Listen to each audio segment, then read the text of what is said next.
Very good morning and very warm welcome.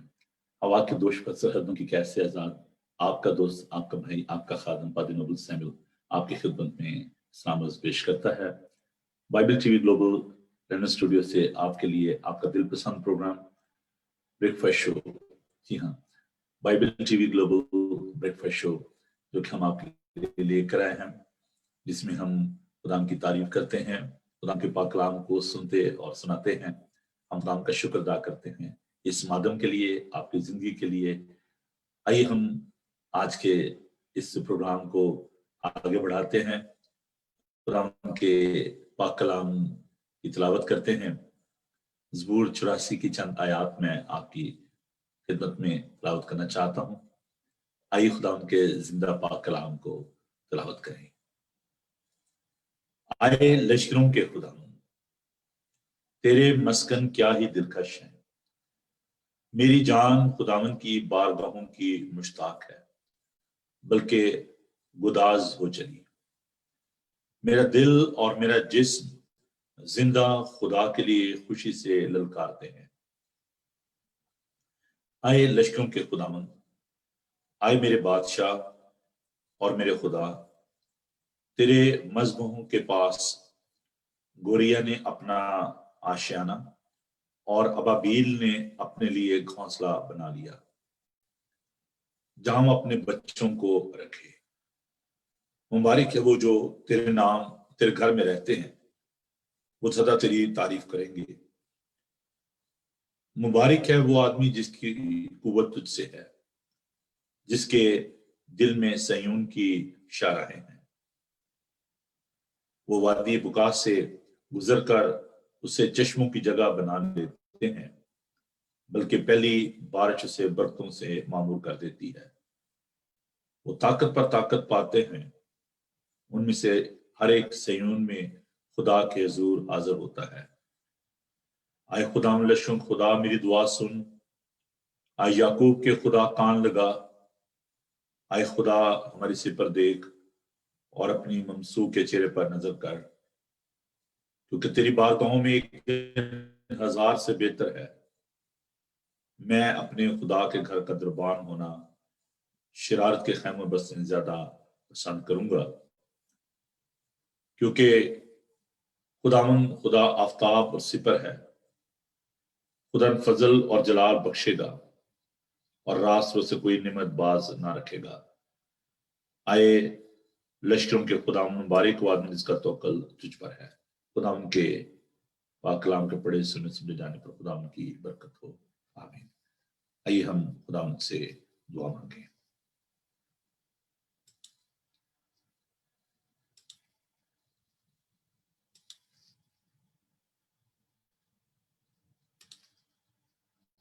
खुदा बुजुर्ग पाक खुदा ज़मीन और आसमान के खालिक और मालिक, तेरा शुक्र, तेरी तारीफ, तेरी हम्द हो, क्योंकि खुदा तू लश्करों का खुदा है, तू बादशाहों का बादशाह है।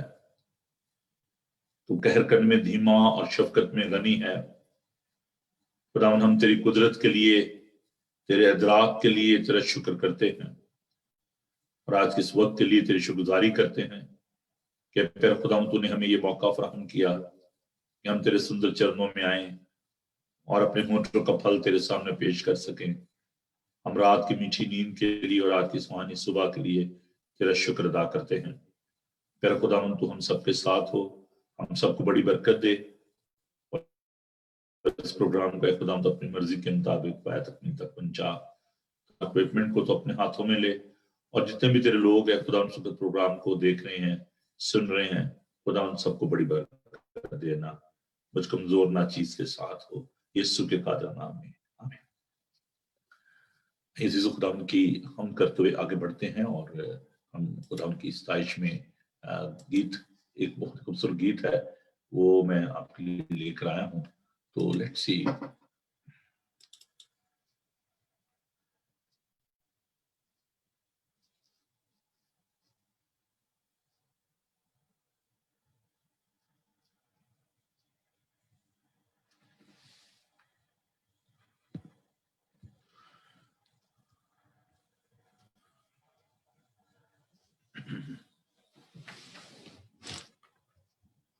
का मुहाफिज ना ऊंघेगा ना सोएगा, खुदावन तेरा मुहाफिज है, खुदावन तेरे दाहिने हाथ पर तेरा साहिबान है। ना आफ्ताब दिन को तुझे जरर पहुंचाएगा, ना महताब रात को। खुदावन हर बला से तुझे महफूज रखे, वो तेरी जान को महफूज रखेगा। खुदावन तेरी आमदरफ्त में अब से हमेशा तक तेरी हिफाजत। खुदावन तेरे सिवा और कोई मदद नहीं कर सकता, क्योंकि तू ही है जिसने आसमान और जमीन को बनाया। इस कदर बड़ा है तू, इस कदर बड़ा है, इस कदर अजीम है। मुबारक वो है जिसको तेरी मदद हासिल है। जो तुझसे मदद मांगते हैं वही मुबारक है, वही कामयाब है, वही गालिब है, वही अपनी मुसीबतों से रिहाई पाएंगे, क्योंकि तू उनकी मदद है। अखियां चुकना मैं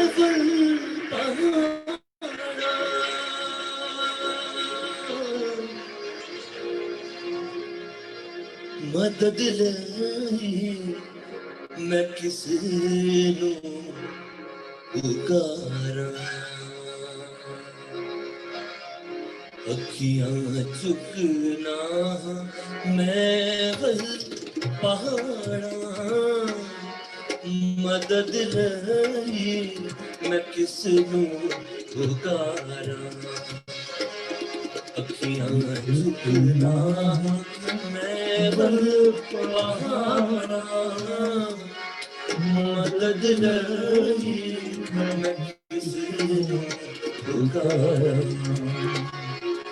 मदद ले मैं किस नू पुकारा।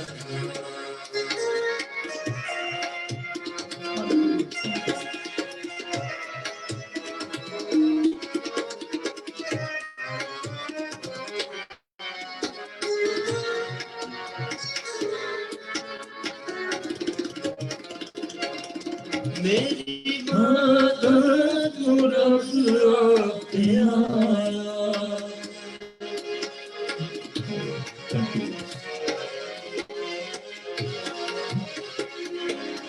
मेरी मदद रब आया, जिसने धरती आकाश बनाया, जिसने धरती आकाश बनाया।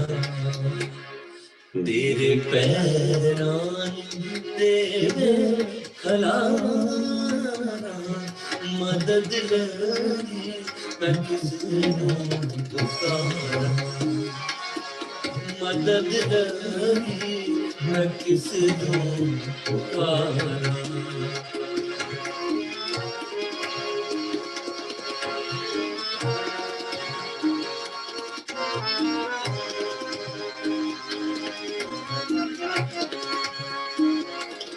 तेरा राखो ना कदी उंगलावे, तेरे रब नू निंदर भी ना आवे।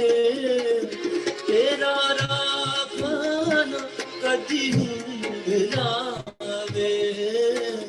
तेरे रब नू निंदर भी ना आवे। तेरे रब नू निंदर भी ना आवे। इस्राएल दियां रखदा ओ ताड़ा, मदद लगी मैं किसनू पुकारा। इजराइल दिया रखदा उठाना मदद लई मैं किस नूं पुकारा मदद लई मैं किस नूं पुकारा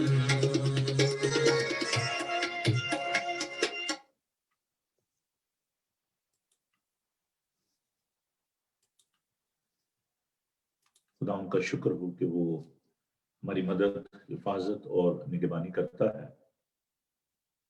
अखियां चुकना हाँ मैं वल पहाड़ा मदद लई मैं किस नूं पुकारा मेरी मदद नूं रब आप ही आया जिसने धरती आकाश बनाया। हमारा खुदावंद जिसने आसमानी मुकामों को छोड़ा और दुनिया में उतर आया ताकि हमें गुनाहों से मखलसी और रिहाई अता करें। हम खुदावंद का शुक्र अदा करते हैं उसकी इस अजीम मोहब्बत के लिए। आइए खुदावंद के पाक कलाम की जानब बढ़ते हैं। यूहन्ना का पहला आम खत उसका 2 बाब की 15 आयत से 17 आयत तक हम खुदावंद के पाक कलाम को देखेंगे। खुदावंद का पाक कलाम खोलिए। यूहन्ना का पहला आम खत उसका 2 बाब और उसकी 15 आयत। 1 John chapter 2 verse 15। ना दुनिया से मोहब्बत रखो ना उन चीजों से जो दुनिया में है। जो कोई दुनिया से मोहब्बत रखता है उसमें बाप की मोहब्बत नहीं, कि जो कुछ दुनिया में है यानी जिस्म की ख्वाहिश और आंखों की ख्वाहिश और जिंदगी की शेखी वो बाप की तरफ से नहीं बल्कि दुनिया की तरफ से है। दुनिया और उसकी ख्वाहिश दोनों मिटती जाती हैं, लेकिन जो खुदा की मर्जी पर चलता है वो अब तक कायम रहेगा। खुदा उनके पाक कलाम के पढ़े सुने सुने जाने पर खुदा उनकी बरकत हो। आमीन। अजीजो, हमने कल इस बात पर गौर किया खुदाम का बंदा यूहन्ना जो यीशु का बड़ा चहेता शागिर्द था, वो खुदाम के लोगों से मुखातिब है। कल हमने इस बात को सीखा कि वो तमाम उम्र के लोगों से मुखातिब है। सबसे वो ये बात करना चाहता है। उसमें बच्चे भी हैं, नौजवान भी हैं, बूढ़े भी हैं। जिंदगी के मुख्तलिफ अदवार हैं। एक जब बचपना होता है, फिर लड़कपन, जवानी और फिर बुढ़ापा, और एक और स्टेज होती है जिसको हम पीढ़ी कहते हैं। ये एक ऐसी उम्र होती है जो कि बहुत कम लोगों को नसीब होती है। यूहन्ना इस उम्र के हिस्से में था, पीढ़ी के हिस्से में। खुदा का पाक कलाम बताता है कि 70 वरे भी 80 वरे भी आखिर में फिर भी बना। इंसान की उम्र जो है 70 या 80 वर्ष है, बड़ी कुवत हो तो ये इस उम्र में जब इसको उठाकर लोग खुदा के घर में लेके जाते थे, ये अपनी कमर का पटका नहीं बांध सकता था, इसको उठाकर लोग लेकर जाते थे। इसको अपोस्टल ऑफ द कैमल नी भी कहा जाता है, ऊंचों के घुटनों वाला रसूल। क्यों? इसलिए कि ये बहुत दुआगो था और घुटनों के बल जब ये दुआ करता था तो इसके घुटनों पर निशान पड़ गए थे, जैसे कि ऊंट के घुटनों पर निशान पड़ते हैं। बहुत दुआगो शख्स था, इसलिए खुदावन ने इसको मुकाशफा दिया। ये कोई मामूली बात नहीं है। खुदावन का बंदा यूहन्ना, जिसको खुदावन की मोहब्बत का भी तजर्बा है, उसको दुनिया का भी तजर्बा है, और इसीलिए वो खुदावन की मोहब्बत के बारे में बताता है और दुनिया की चीजों के बारे में भी वो हमें आगाह करता है। आज इन 3 आयात में हम इस बात पर गौर करेंगे कि यहां पर एक वार्निंग है, और वो वार्निंग क्या है। 15 आयत में यूहन्ना ये फरमाते हैं, ना दुनिया से मोहब्बत रखो, ना उन चीजों से जो दुनिया में है। जो कि दुनिया से मोहब्बत रखता है उसमें बाप की मोहब्बत नहीं। अब सबसे पहली बात हम इसमें ये देखेंगे कि यूहन्ना किस दुनिया की बात कर रहा है।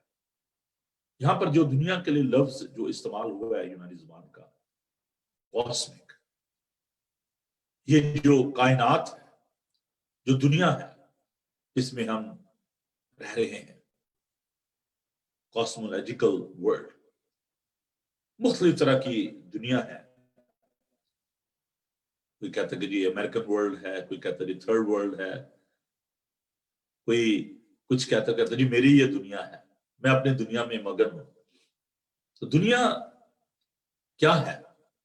एक दुनिया वो जो खुदावन ने बनाई, खुदावन ने बड़ी खूबसूरती के साथ दुनिया को बनाया और खुदावन ने कहा कि अच्छा है। जब खुदावन ने इंसान को बनाया तो कहा कि बहुत अच्छा है। The world, the Cosmo, wonderful, beautiful, एक वो दुनिया है जो इंसान ने अपने लिए खल की है, और इस दुनिया का जो हाकम है वो अबलीस है। सो 2 तरह की दुनिया, एक वो दुनिया जो खुदावन ने बनाई जो खूबसूरत थी, और जब हम मुहाफ़ मसीह की बात करते हैं, जब हम शरीर की बात करते हैं, तो वो उसको कॉपी करता है, इमिटेट करता है खुदा को। उसने भी एक दुनिया बनाने की कोशिश की है, और वो इस दुनिया में वो तमाम चीजें लेकर आता है जिसकी इंसान को ख्वाहिश है।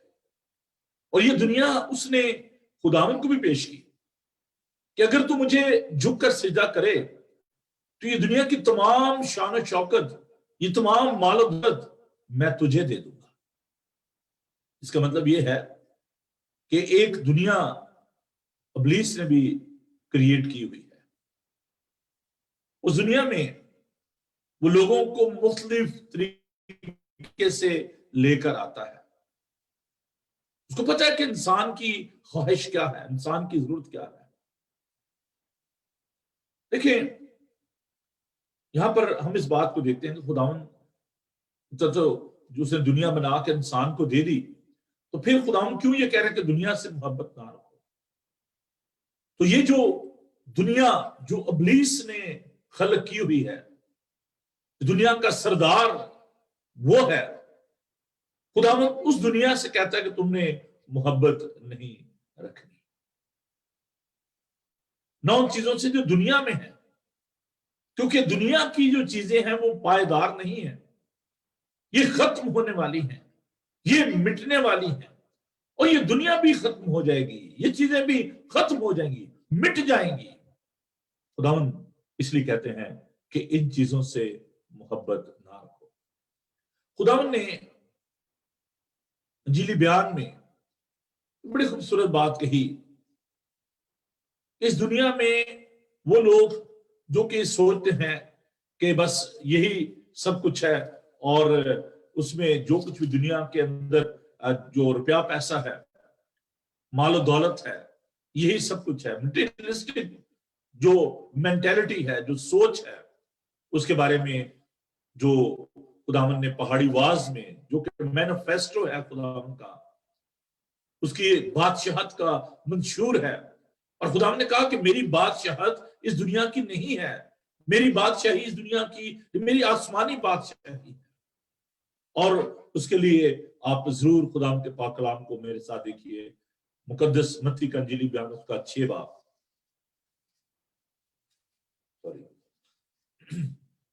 Gospel of Matthew chapter 6 verse 19।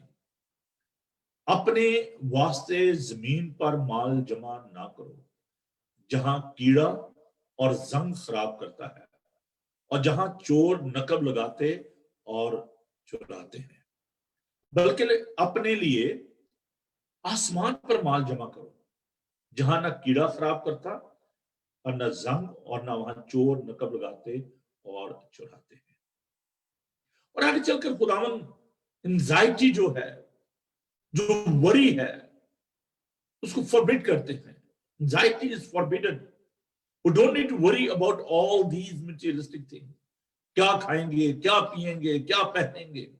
खुदा कहता है कि इसलिए फिक्रमंद होकर ये ना कहो कि हम क्या खाएंगे, क्या पिएंगे, क्या पहनेंगे, क्योंकि इन सब चीजों की तलाश में गैर कौमें रहती हैं और तुम्हारा आसमानी बाप जानता है कि तुम इन सब चीजों के मोहताज हो। बल्कि पहले तुम उसकी बादशाही, उसकी रास्तबाजी की तलाश करो, तो सब चीजें तुम्हें मिल जाएंगी। बस कल के लिए फिक्र ना करो, तो कल का दिन अपने लिए आप फिक्र कर लेगा। आज के लिए आज का दुख काफी है।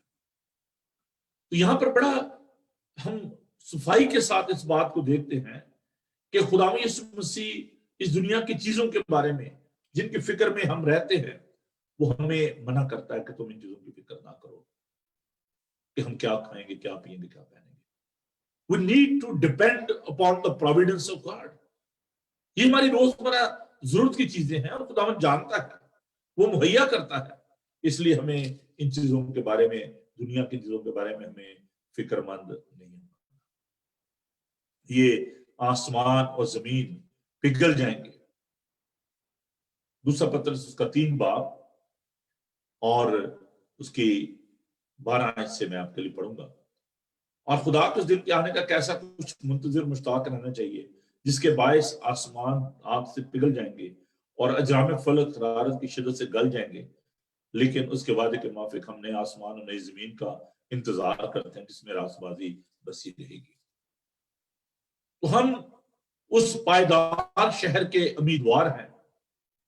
We are moving towards this promised land, there will be no sickness, there will be nothing lack of anything. वहां पर हम खुदावंद के साथ रहेंगे। इसलिए यूहन्ना हमें वार्न कर रहा है, we shouldn't worry about the worldly things. हमें दुनिया से मोहब्बत नहीं करनी। शायद मसीही जो है वो तो इस बात को समझ सके, जो खुदावंद पर ईमान रखते हैं। लेकिन अगर आप एक ऐसे माहौल में बैठे हुए हैं जहां पर गैर मसीही हैं, तो आप ये दुनियादारी की बात करेंगे, दुनिया के खत्म होने चीजों की बात करेंगे, तो definitely they will be surprised and they will start saying what you are talking about. ये क्या बात आप कर रहे हैं। क्रिश्चियन एड की बहुत बड़ी जो बड़ा अदारा चैरिटी है, उसका एक स्लोगन है, एक पोस्टर है, we believe life after death. तो जब आप ऐसी बातें करेंगे तो यकीनन वो आपसे पूछेंगे, जी आप ये क्या बात कर रहे हैं। तो हमें उनको बताने की जरूरत है कि खुदावंद उस दुनिया की बात कर रहे हैं जो खत्म होने वाली नहीं है, हमेशा की जिंदगी की बात करते हैं। संडे स्कूल में हमने, मेरे ख्याल है कोई भी ऐसा संडे स्कूल नहीं है जिसमें इस आयत को ना सिखाया जाता हो कि खुदा ने दुनिया से ऐसी मोहब्बत रखी कि उसने अपने इकलौता बेटा पर दिया, ताकि जो कोई उस पर ईमान लाए हलाक न बल्कि हमेशा की जिंदगी पाए। अब आप कहेंगे यहाँ पर खुदा कह रहा है कि दुनिया से मोहब्बत न रखो, खुदा ने दुनिया से ऐसी मोहब्बत रखी।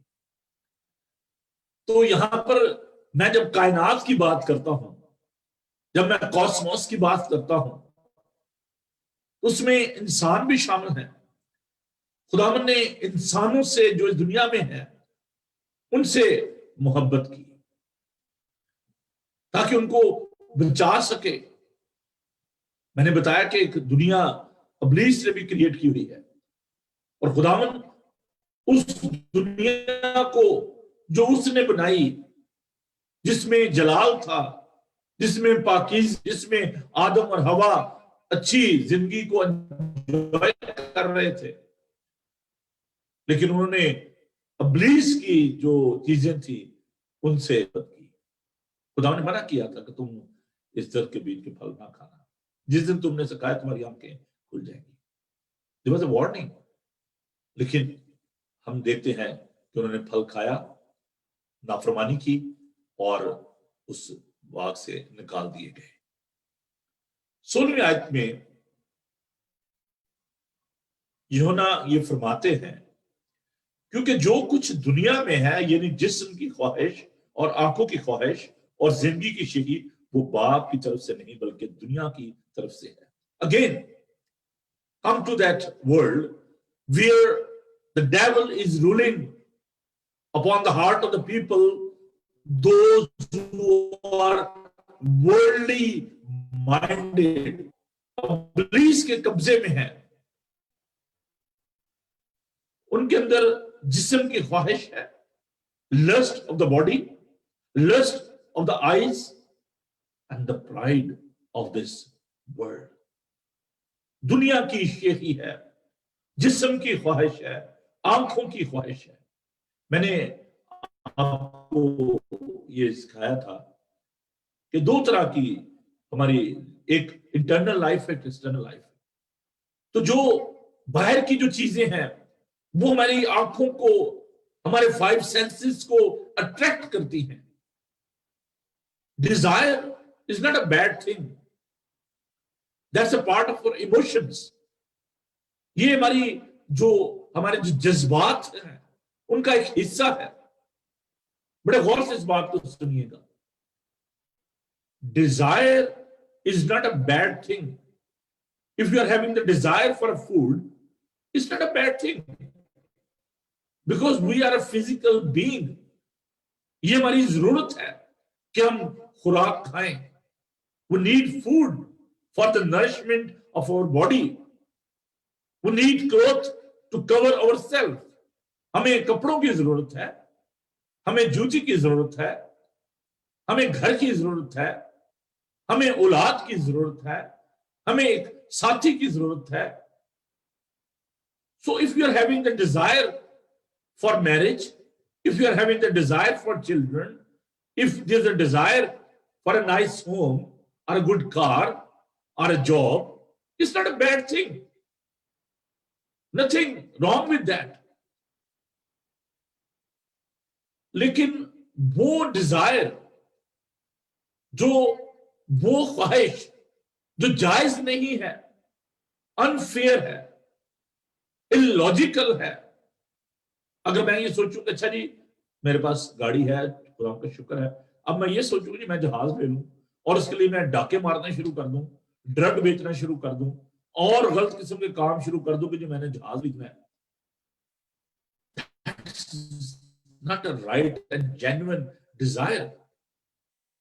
ये कोई जेन्युइन डिजायर नहीं है, ये लस्ट है। That's a greed. लूका के इंजीली बयान में एक शख्स के यहां फसल हुई और उसने कहा कि मैं पुरानी कोठरियों को ढाकर नई कोठरियां बनाऊंगा, और उसने कहा कि मैं उसमें अपना सारा अनाज भर दूंगा, और कहा है जहां तेरे पास बहुत बरसों के लिए बहुत कुछ है, खा पी ऐश कर। खुदा ने कहा है नादान, इसी रात तेरी जान तुझसे तलब कर ली जाएगी, और ये सब कुछ जो तूने इकट्ठा किया है किसका होगा? Because he was not thankful to God, he was not talking about the other people, he was not thinking about the deprived people. Self-centered होना, अपने बारे में सोचना, गलत तरीके से रुपया पैसा बिटोरना अपनी ख्वाहिशात को पूरा करने के लिए। इस शायर ने बड़ी खूबसूरत बात कही है कि हजारों ख्वाहिशें ऐसी कि हर ख्वाहिश पे दम निकले। These are unfair desires. These desires are not genuine. ये ख्वाहिशात दुनिया की हैं, और दुनिया की ख्वाहिशात जो है दुनिया मिटती जाती है। शेही, आंखों की ख्वाहिश। कई लोगों को ना कहते हैं ईटिंग डिसऑर्डर, उनको वो खाते जाते हैं और उनको ऐसा लगता है कि उनका पेट भरा नहीं है। पेट भर जाता है, आंखें नहीं भरती। ये आंखों की जो ख्वाहिश है, 1 से 2, 2 से 4, 4 से 8, बहुत कम है मेरे पास। तो दौलतमंद था, उसका इंटरव्यू लिया जा रहा था, तो जो इंटरव्यू लेने वाला था उसने कहा कि जी आपके पास इतना रुपया पैसा है, do you have any other desire? उसने कहा लिटिल मोर, थोड़ी सी और दौलत मिल जाए। अब जानते हैं कि बहुत सारे लोग, मौत जो कि एक हकीकत है, बहुत से सुनिएगा, that is the reality of life. ये दुनिया की एक बहुत बड़ी हकीकत है। बहुत सारे लोग क्यों इस हकीकत को कबूल नहीं करते, क्यों मरना नहीं चाहते? उसकी एक वजह है, लोगों की जो अटैचमेंट है इस दुनिया में, बच्चे, रुपया, पैसा, घर, गाड़ी, डेथ बेड पर भी पड़े सोच रहे होते हैं what will happen to my house, what will happen to my car, what will happen to my wife. That's why people are so afraid and paranoid from the death. What will happen to us? क्या होगा? जो मैंने इतने बड़े बड़े घर बनाए हैं उनका क्या होगा? जो मैंने इतनी महंगी गाड़ी ली थी, अभी तो मैंने उस पर राइड भी ली, मैं हॉस्पिटल आ गया, मुझे हार्ट अटैक हो गया, मैं पैरालाइज हो गया हूं, ये क्या होगा? वो जो रुपया मैंने अनफेयर मीन से इकट्ठा किया था उसका क्या होगा? लोग डरते हैं। बड़े बड़े prime minister, president, they are having lot of money, but they don't want to share their possessions, their assets with the poor people. They are hiding themselves. छुपे फिरते हैं, घबराए हुए हैं। दौलत से इंसान के अंदर कॉन्फिडेंस नहीं आता, याद रखें। दौलत से इंसान के अंदर फियर आता है, and out of fear they are trying to protect themselves. जो शख्स दिलेर होता है, को खौफ नहीं होता किसी बात का, वो छुपाता नहीं अपने आप को। But when we are fulfilling the desire of your heart, when you are collecting the money through unfair means, you are saving that money, you are hiding that money, and you are living in fear. हम डर जाते हैं, घबरा जाते हैं। जिंदगी की शेखी, ये एक, आप क्या कहें कि माइंड सेट है ना, एक ज़हनी इख्तरा है, फोबिया जिसको कहा जाता है। बहुत सारे लोगों को डिफरेंट तरह के फोबियास हैं। कुछ लोग हाइट पे नहीं जाते कि जी मैं अगर ऊंचाई पर जाऊंगा तो मैं गिर जाऊंगा। उनको आप किसी टावर पे ले जाएं, किसी जगह पर ले जाएं, वो नहीं जाएंगे, नहीं जी मैंने नहीं जाना। कुछ लोगों को जो है एयर ट्रैवल करने का फोबिया होता है कि नहीं जी मैं जहाज में नहीं जा सकता। कुछ लोग पता नहीं सारी जिंदगी वो जहाज में बैठे नहीं, रुपया पैसा भी है, सब कुछ है। कुछ लोगों को पानी में जाने का फोबिया होता है कि नहीं जी मैंने सी साइड उस पर नहीं जाना, मैंने जहाज में सफर नहीं करना। कुछ लोगों को डॉग फोबिया होता है, वो कुत्तों से डरता रहता है, कुत्ते से डरते रहते हैं। कुछ लोग हैं जिनको अपनी जो स्ट्रेंथ है, अपनी जो फिजिक है, उसका बड़ा फोबिया होता है कि जितना मैं स्ट्रांग हूं इससे बढ़कर और कोई नहीं। रिच एक wrestler, body builder, Los Angeles में थे, मुझे उसका सेकंड नेम नहीं आता। उसके जो एसेट्स थे इन मिलियंस, वो शख्स मर गया। He was a very strong person. मैंने बहुत बड़े बड़े पहलवानों को देखा है, हार्ट अटैक हो गया जी, चले गए। किसी की किडनी फेल होगी, चले गए। तो ये जो आपको वक्ती तौर पर ये चीजें अच्छी लगती हैं, आपको कॉन्फिडेंस देती हैं, लेकिन अगर आप इन पर रिलाई करना शुरू कर देते हैं और रुपए पैसे पर, अपनी सेहत पर, अपने अच्छे घर पर, कि जी मैंने अपने आप को प्रोटेक्ट किया हुआ, खुदावंद ही हमारी हिफाजत ना करे तो निगहबान का जागना अब से है। अगर हम ये सोचते कि जी मैंने सीसीटीवी कैमरा लगाए हुए हैं, मेरे साथ बॉडीगार्ड है, मेरे पास असला है, मेरे मेरे बड़े बड़े डोर हैं, मैं अपने आप को बचा लूंगा, ये शेखी है। कोई भी किसी को नहीं बचा सकता। अगर खुदावंद ही हिफाजत ना करे तो निगहबान का जागना अब से है। अगर खुदावंद ही घर ना बनाए तो बनाने वालों की मेहनत अब से है। अजीजों, ये तमाम बातें जिस्म की ख्वाहिश, आंखों की ख्वाहिश और जिंदगी की शेखी, ये बाप की तरफ से नहीं बल्कि दुनिया की तरफ से है।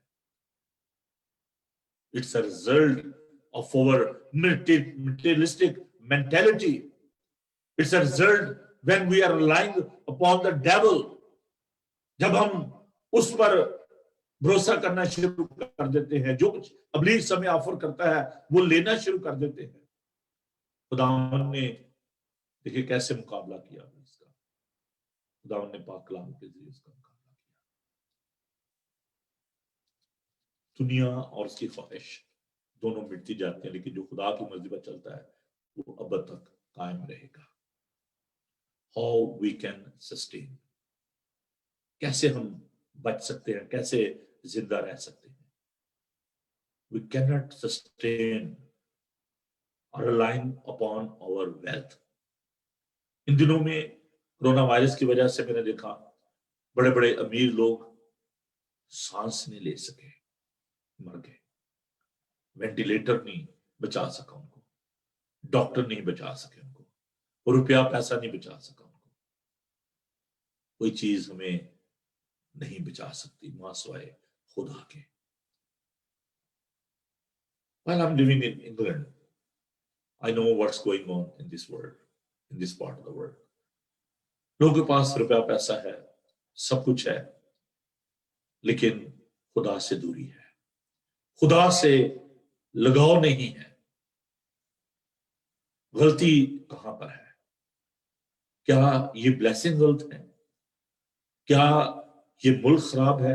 नहीं, ना तो मुल्क खराब है, ना ये जो कुछ खुदावन ने इस मुल्क को ब्लेसिंग दी हुई है वो खराब है। खराब इंसान की सोच है। Our approach towards all these materialistic things is bad. जब हम इन पर रिलाई करना शुरू कर दें कि दौलत गलत नहीं है, prosperity is a blessing from God, Kamrani, बरकत ये खुदावन की तरफ से मुबारक अली। लेकिन जब हम इन चीजों पर भरोसा करना शुरू कर देते हैं, किसी को अपने रथों पर, किसी को अपने घोड़ों पर भरोसा है, लेकिन हम तो खुदावन पर भरोसा करेंगे। हम गिरे और फिर उठ खड़े होंगे। जब इराक की जंग हो रही थी अमेरिका के साथ, तो इराकी मुसलमानों ने कहा कि जी हम ये जंग जीतेंगे क्योंकि खुदा हमारे साथ है। फॉर्मर प्रेसिडेंट डब्ल्यू बुश ने बड़ी खूबसूरत बात कही। उसे कहा कि मैं इस बात को नहीं जानता कि खुदा आपके साथ है या नहीं, लेकिन हम अमेरिकन इस बात को जानते हैं कि हम खुदा के साथ हैं।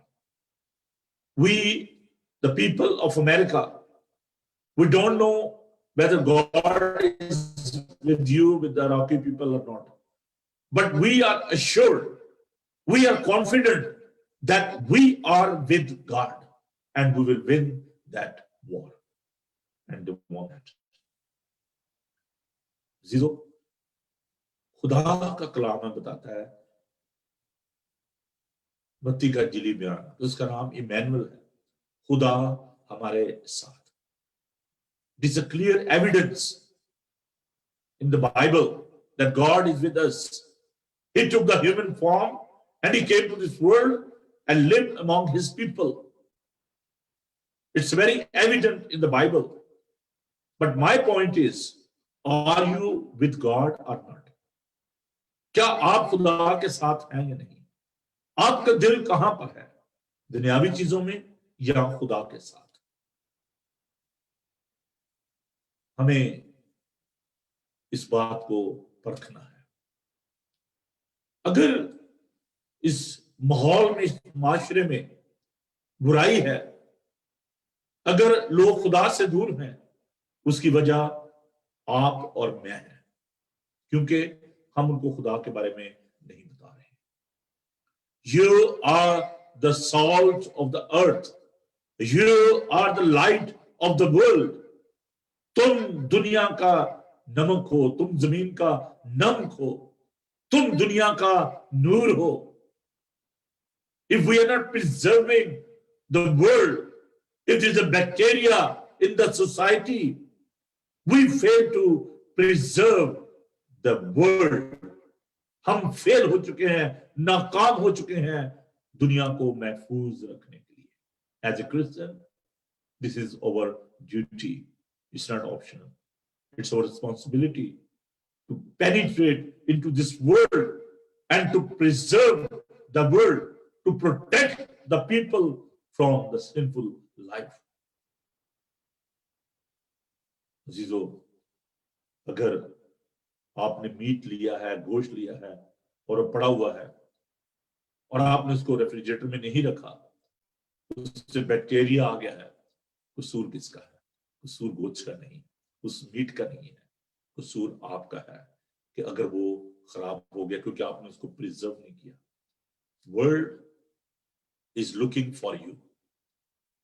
People are relying upon our wisdom because we are Christ-like.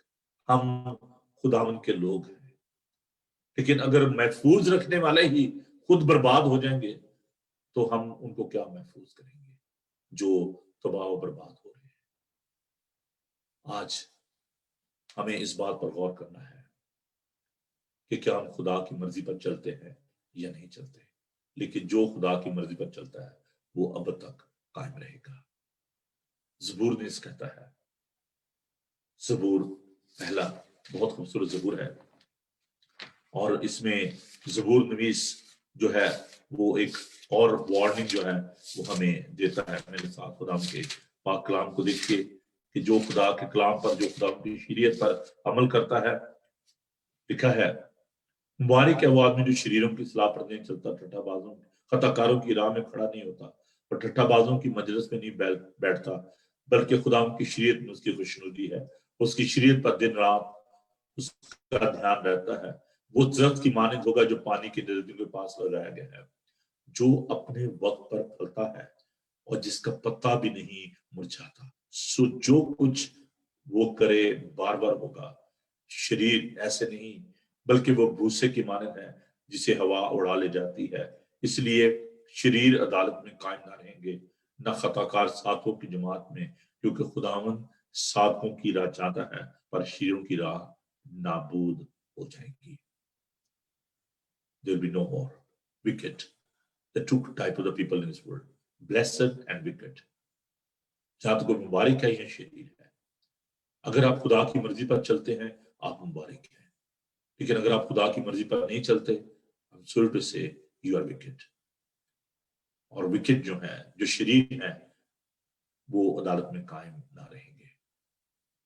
आइए खुदा उनसे दुआ करें कि खुदा हमें ये तौफीक दे कि हम अपनी जिंदगी खुदा के कलाम के मुताबिक बसर करें।